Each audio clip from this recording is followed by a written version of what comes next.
All right, check this out. If you're in the last mile delivery industry, we have created something that's just for you. We've called it the last to first huddle, or the L12 Huddle. We can come into an ecosystem or community built for the last mile by the last mile. Now, you'll be able to get access to educational courses, right? Playbooks, as I call them. We build playbooks teaching you everything from A to Z in the last mile industry. Everything from how to set your right driver model, to how to navigate misclassification issues, to how to find customers, how to price that work, how to operate it, all the way through to if you want to buy a company, how do you value those businesses. We also have an AI tool called Ask Miles. Miles will answer any how-to question about the industry. I've personally trained it myself. It's pretty damn good. And then also, we're about community. So you're going to access coaches, experts. We have film studies or weekly calls. You'll be able to deep dive into workshops. Look, this is the place to be if you're in the last mile industry. L2FHuddle.com. I'll see you inside. It's time to huddle up. Let's do it. Last to first, family. All right, so probably wondering, why am I filming on an airplane?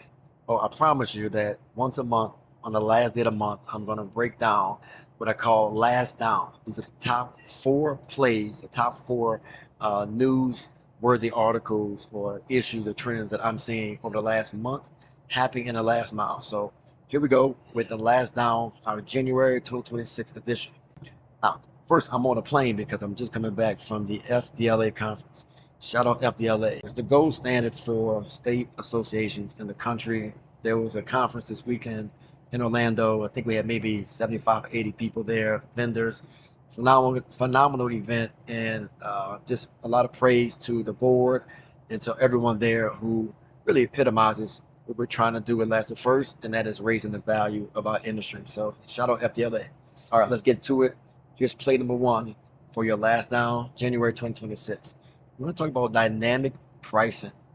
Dynamic pricing. So when you think about this, you're probably thinking about something like surge pricing, things you've seen from Uber or Lyft when the demand is high and the capacity is low and you see a surge. Well, recently we're hearing some news coming out that final mile carriers are now looking at doing dynamic pricing built into their TMS platforms and working with these platforms to establish that. So let's talk about what that looks like and what you need to be paying attention to if you are not already thinking about including dynamic pricing into your 2026 game plan. So historically, pricing, and I'm referring to mostly on-demand pricing, has been a very static rate card in our systems. Right? You have a zone-to-zone based pricing, maybe you have a rate per mile based pricing, maybe it's a flat rate, there's some type of escalator or some variable cost to it. But in dynamic pricing, you're literally able to now price based off your real-time capacity. So what does that unlock for you? Well, think about the efficiencies you gain, but also the margin you can gain by actually pricing your services based off who and what is available to that customer. So now your price is based off of your network, the congestion in the network potentially, your delivery speed, the delivery density, and as I said, your real-time demand. And as I said, historically, we've always priced this as a very fixed cost, but the reality is it's the most variable thing that we do in our business. That's why we've seen a lot of companies move away from on-demand pricing because they can't account for the variability in it. The part with dynamic pricing that you really got to pay attention to, whether you're doing it now or not, is how will the shippers react to that? Right? It's easier said than done that a shipper would just arbitrarily say, okay, we're cool with dynamic pricing.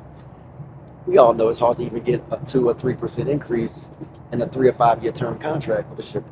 So will they go for dynamic pricing? Maybe, maybe not. But I can tell you one thing. If the market, if the industry is adopting this, it's not too many places a shipper can go. So, hey, rising tide lifts all boats. That's game for you.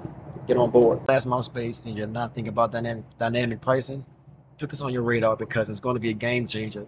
Maybe not right now, but by the end of 2026, you're going to see a lot more players starting to launch this. And if you're not at the table, you know what it is. You're probably on the menu. All right, that's play number 1. Play number 2 is about a company called Gatik. I think I'm saying that right, Gatik. Gatik is a company that's focused on the middle mile, and they've built a automated driverless vehicle that's also an EV, and they've done several thousand deliveries. They just landed $600 million in contracted revenue for 2026. $600 million for a middle mile solution that's fully automated. Now, what does that mean for you in the final mile? One, it proves that autonomous vehicles can deliver. And we also have known for many years that this would probably happen first in some of the over-the-road trucking opportunities, not truly last mile, because you have more predictability. There's less stops along the way, less change in routing with these middle mile movements. So it's happening here first because these are short haul, very predictable routes, heavily with distribution. And so you're going to see that coming to the fold this year. Now, what does that really mean for us in the final mile? Well, if you think about it, now a shipper is going to be getting reduced pricing in their middle mile segment because now you don't have all the costs and the labor, and they can be a lot more efficient. So that freight is now going to be cheaper coming in to your local networks where final mile comes to receive it, but it's also going to be done at a more efficient pace and probably will yield more inbound loads coming in to your operation. The key question here is, again, how will the shippers respond? Does this open up more margin for companies in the final mile space to now unlock and to price their services according to what the value they bring? Or does the shipper look at this and say, well, if you can do it in the middle mile, how do we get this done in the final mile? But the jury's still out on this. But the one thing that we can know for sure, why play number 2 is on the list, is that this is happening and it's coming. And you again need to, and you should be prepared and thinking about how all of these different technologies, the automations, are going to shape the future of the final mile. Not today. Again, we don't think it's going to penetrate the industry today. But certainly by tomorrow, I mean tomorrow figuratively, you need to be thinking about how you position yourself. But also right now, you should be reaching out to companies like this to figure out how you can work with them, because they're going to capitalize on a lot of that middle mile freight, and we know they need a final mile solution. That's play number 2. All right, so play number 3 is a big one, and it's a little complicated, but it's about a pending Supreme Court case that could really set the stage for how labor is defined in the final mile industry as well as transportation in general. There's a current court case out there right now with Flower Foods. Flower Foods is using a final mile delivery company to execute deliveries to their customers, and a case erupted from a driver.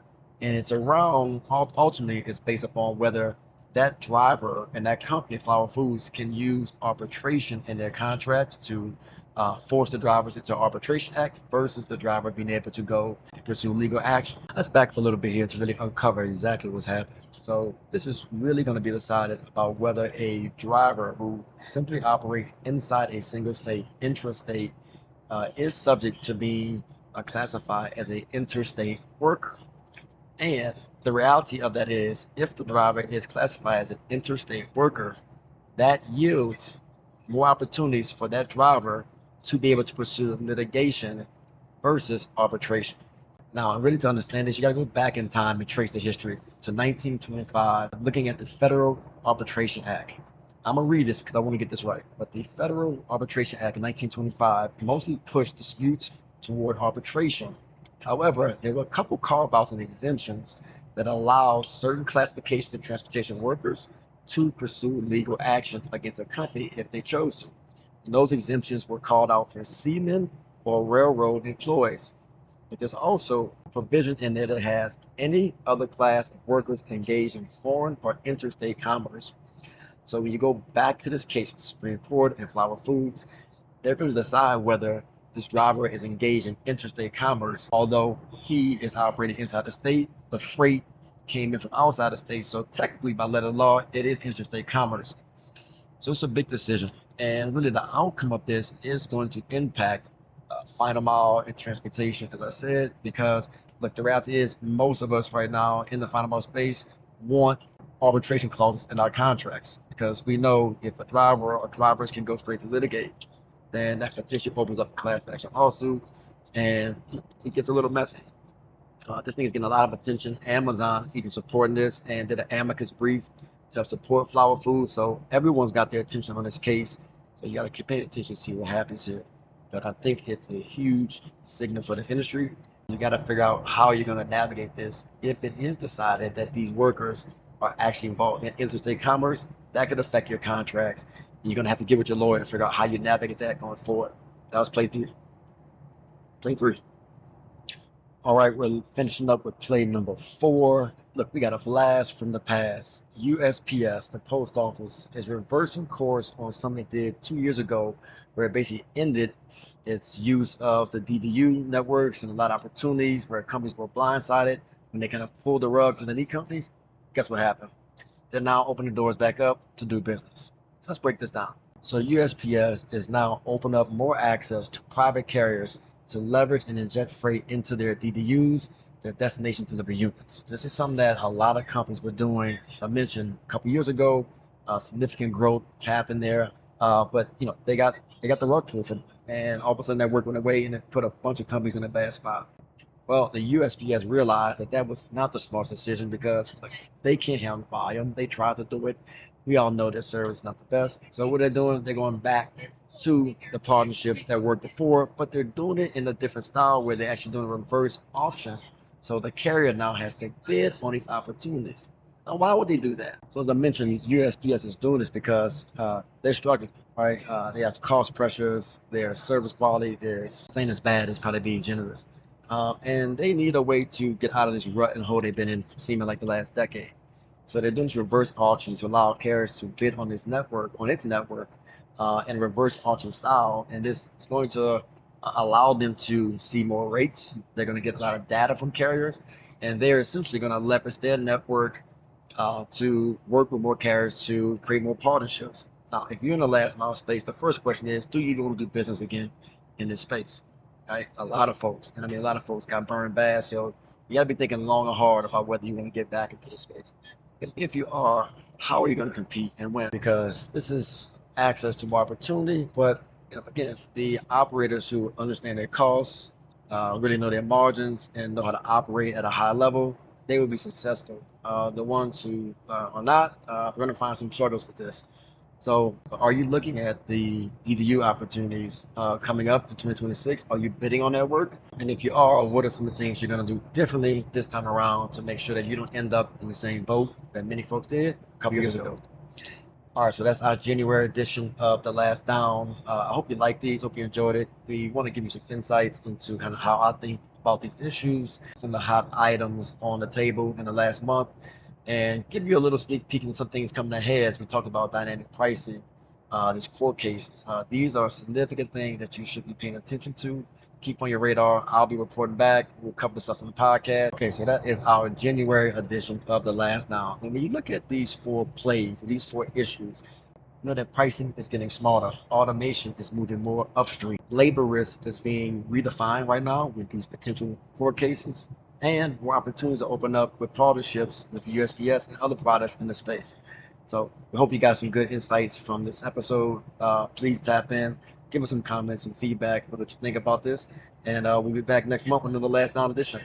Jason Burns, we last first. Peace.